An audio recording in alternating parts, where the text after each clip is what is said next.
अस्सलामु अलैकुम वरहमतुल्लाहि वबरकातुहू। प्यारे नाज़रीन, प्यारे बच्चों, आप सभी का इस्तकबाल है, आप सभी का खैर मक़दम है इस यूट्यूब चैनल पे। प्यारे बच्चों, आज हम आपके दरमियान लेकर हाजिर हुए हैं क्लास 11 का चैप्टर नंबर 8 का सवाल और जवाब। यानी कि माक़बल वाले सबक के अंदर हमने तक्षी शिवशंकर पिल्ले साहब के बारे में पढ़ाया था। तर्जमा जो मलयाली कहानी से जो तर्जमा किया गया है सैलाब, तो उसको हमने माक़बल वाले सबक में पढ़ाया था।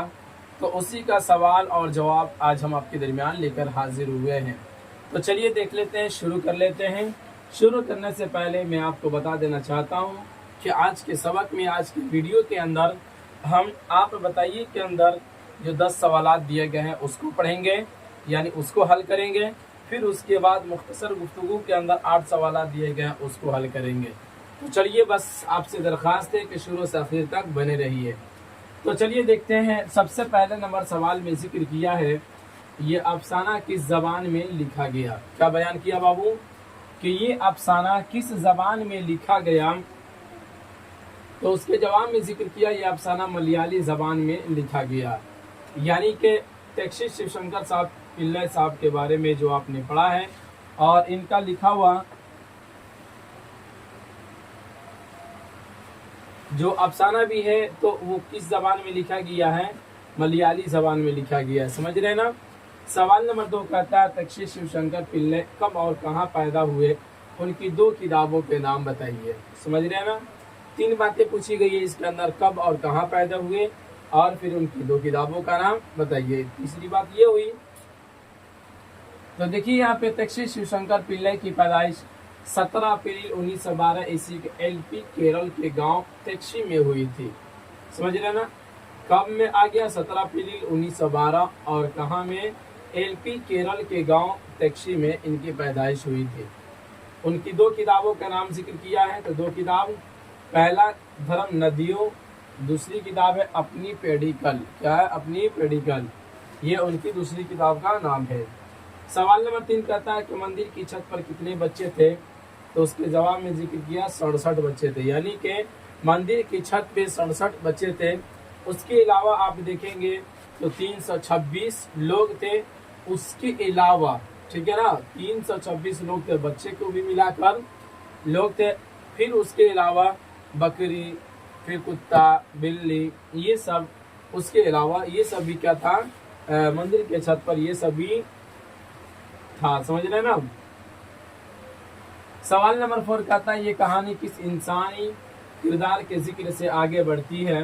तो उसके जवाब में जिक्र किया ये कहानी चिरन के किरदार के जिक्र से आगे बढ़ती है। यानी कि आपने पढ़ा है ये कहानी के अंदर, ये सैलाब जो कहानी है उसके अंदर चिरन जो है वो सैलाब की तबाहकारियों से महफूज रहने के लिए, बचने के लिए एक महफूज मकाम पे चला जाता है और फिर वो अपने कुत्ता, वफादार कुत्ते को छोड़ देता है। ये नहीं कि कह लीजिए भूल जाता है। समझ रहे ना। तो गोया कि ये कहानी जो पूरी आधारित है वो किसके ऊपर है, चिनन के ऊपर है और उसके कुत्ते की वफादारी पे आधारित ये कहानी है। समझ रहे हैं। उसी को कहा कि ये कहानी चिनन के किरदार के जिक्र से आगे बढ़ती है। चलिए अगला सवाल देख लेते हैं। सवाल नंबर 5 कहता है चिनन के साथ नाव पर कौन नहीं जा सका। समझ रहे हैं। क्या पूछा कि चिनन के साथ नाव पर कौन नहीं जा सका। तो उसके जवाब में जिक्र किया चिनन का कुत्ता नहीं जा सका। यानी चिनन के साथ नाव पर उसका कुत्ता नहीं जा सका। सवाल नंबर 6 कहता है खामोश रात में किसकी आवाज सुनाई पड़ी। तो उसके जवाब में जिक्र किया खामोश रात में कुत्ता के किकियाने की आवाज सुनाई पड़ी। जैसा कि आप जान भी रहे हैं कि सैलाब के अंदर जो सैलाब आया था तो ये चिनन जो था ये बचने के लिए, सैलाब से बचने के लिए महफूज मकाम पे तो चला जाता है, अपने कुत्ता को छोड़ देता है। उस तन्हा रात में वो बिल्कुल भरा, सैलाब से भरा हुआ था, बिल्कुल यानी कह लीजिए पानी से भरा हुआ था उसका घर। उसमें एक चटाई पे वो उसका कुत्ता बैठा हुआ अपनी जिंदगी की आखिरी सांसें वो गिन रहा था। तो उसमें ये बार बार किकियाने की आवाज़ें आ रही थी। ये बार बार किकिया रहा था, लोगों को देखता फिर किकियाता, फिर नाव वालों को देखता किकियाता, जैसा कि आप चैप्टर के अंदर भी आपने पढ़ा है। लेकिन फिर भी कोई उनकी आवाज़ों को नहीं सुनता है चोर लोग जो सुनता है तो फिर देखिए वो तो चोरी करने के लिए आता है, तो वो तो पहले ही वो चला जाता है इसको छोड़कर, ठीक है ना। कुत्ते ने जब उसको काट लिया तो और मारकर वो लोग चला जाता है, समझ रहे ना। तो बहरहाल यहाँ पे सवाल में पूछा खामोश रात में किसकी आवाज़ सुनाई पड़ी, तो खामोश रात में कुत्ता के किकियाने की आवाज़ सुनाई पड़ी। सवाल नंबर 7 कहता है चिनन और उसके घर वाले जिस सुराख से बाहर आए थे उससे कौन अंदर चला गया, तो उसके जवाब में जिक्र किया एक सांप अंदर चला गया। यानी कि जिस सुराख से चिनन और उसके घर वाले बाहर आए थे उसी से कौन एक सांप अंदर चला गया, उसी सुराख से एक सांप अंदर में चला गया, समझ रहे हैं। सवाल नंबर 8 कहता है चोरों की नाव किन चीजों से भरी हुई थी, यानी चोर जो है वो अपने नाव को लेकर वहां पे गए थे, तो वो चूंकि एक बस्ती था ना, तो वहां पे नारियल का दरख्त, उसके बाद फिर केले का, फूस का, इस तरीके से बहुत सारे फ्रूट का वहां पे पौधे वगैरह थे। ये चोर सब जो था उस मौके का फायदा उठाया, समझ रहे ना। तो उसकी जवाब में जिक्र किया चोरों की नाव फूस, नारियल और केलों से भरी हुई थी। सवाल नंबर 9 कहता है कुत्ते की मौत कैसे हुई, तो उसके जवाब में जिक्र किया भूख की शिद्दत में सड़ी गली लाश खाने की वजह से मौत हो गई। यानी कि आपने देखा कि भूख उसको इतनी ज़्यादा लग गई, भूख की शिद्दत इतनी ज़्यादा बढ़ गई कि अब कुत्ता को कोई चारा नहीं मिला, तो एक लाश उसी पानी के सहारे क्या कहते हैं बह कर आया, उसके पास लग गया, तो फिर उसी में से इसने अपने भूख को मिटाने के लिए उसको अपना खुराक बनाया। और जाहिर सी बात है सड़ी गली लाश को जब इसने खाना शुरू किया तो उसकी वजह से फिर क्या हुआ, इसकी मौत हो गई, समझ रहे हैं ना।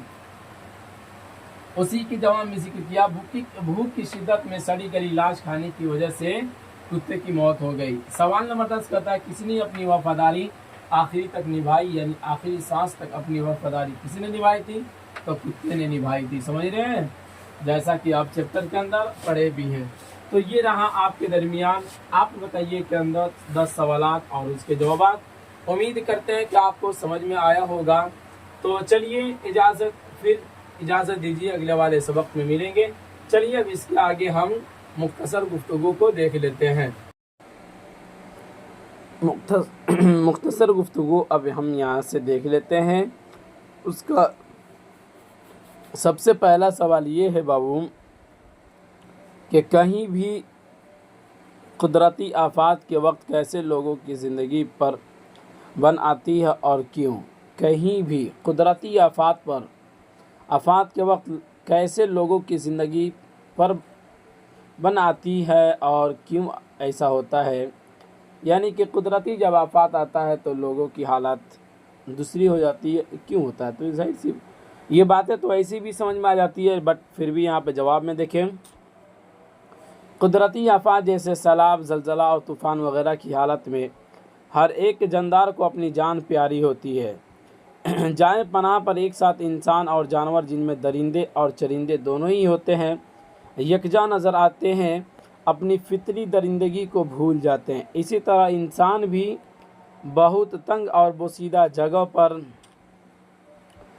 पर जानवरों के दरमियान रहना पसंद करता है। सभी मिलकर रहते हैं, कोई झगड़ा, नफ़रत और गुस्सा व गज़ब नहीं देखा जाता, समझ रहे ना। यानी कि जब ज़लज़ला आता है या कि यूँ कह लीजिए जब कुदरती आफात आता है तो इस तरह से कोई भी भेदभाव देखने को नहीं मिलता है, समझ रहे ना। तो ये बहुत बड़ी बातें होती है उस वक्त जो देखने को मिलती है। उसके बाद अगला सवाल कहता है सैलाब में पानी कहाँ कहाँ से आकर नुकसान पहुँचाता है। तो उसके जवाब में जिक्र किया उमूमन सैलाब बरसात के मौसम में मूसलाधार बारिश के लगातार होने पर आ जाता है। गांव के खेत खलियान और तमाम शाहराह डूब जाते हैं। इंसान और जानवरों को हलाकत व बर्बादी से दोचार होना पड़ता है, जानो माल के नुकसानात होते हैं। इसी मौसम में अक्सर बरसाती नदियाँ तुग़यानी आब की वजह से, यानी आब माने पानी, आब की वजह से अपने किनारों के ऊपर से बहने लगती है। ख़तरा के निशानात के अबूर होते ही सैलाब की नदियों के बांध टूटने के सबब सैलाब आ जाता है। इन चीज़ों को ये हम लोगों ने देखा है, चूँकि हम लोग जहाँ पे रहते हैं वह एक सैलाब वाला इलाका है। जब ज़्यादा बारिश होती है तो क्या होता है, नदी के अंदर बहुत ज़्यादा पानी आ जाता है और नदी बिल्कुल फुल हो जाती है, उसके अंदर पानी बिल्कुल भर जाता है, जिसकी वजह से पानी का दबाव जब बांध पे पड़ता है तो बांध जब टूट जाता है तो गांव के अंदर घर घर के अंदर पानी घुस जाता है। समझ रहे ना? इन चीज़ों को हम लोगों ने बड़ी करीब से देखा है। सवाल नंबर 3 कहता है सलाम में चिनन के घर का हाल कैसा था? तो उसके जवाब में जिक्र किया चिनन समुंदर के किनारे पर झोंपड़े में रहता था। सलाम में उसका झोंपड़ा डूब गया था। उसने झोंपड़े से निकलकर नारियल के दरख्त में लट्ठे बांध कर मचान बना ली थी। वह इस हालत में 3 दिन तक किसी नाव के आने का मुंतज़िर था। उसके साथ हामला बीवी, 4 बच्चे, एक बिल्ली और एक कुत्ता भी था। इतने सी रूह को साथ लेकर वो तन बतकदीर मूसलाधार बारिश में नारियल के पत्तों की छतरी के नीचे बैठा रहा। खुशकिस्मती से सैलाब ज़दा लोगों को बचाने वाला एक मल्लाह कश्ती लेकर आ रहा था। उसने आवाज़ लगाई, वो करीब आ गया। वो अपनी बीवी और बच्चों के साथ कश्ती में सवार हो गया। बिल्ली को साथ ले गया, लेकिन कुत्ता किनारे पर मुंह तकता रह गया। समझ रहे ना? तो कुत्ता मुंह तकते रह गया, जिसकी वजह से फिर कुत्ते की आखिरी दम तक वहीं पर रहा और फिर उसके बाद कुत्ते ने सांस तोड़ दी। आ रही बात समझ में? कुत्ते के किस फेल से आप मुतासिर हुए?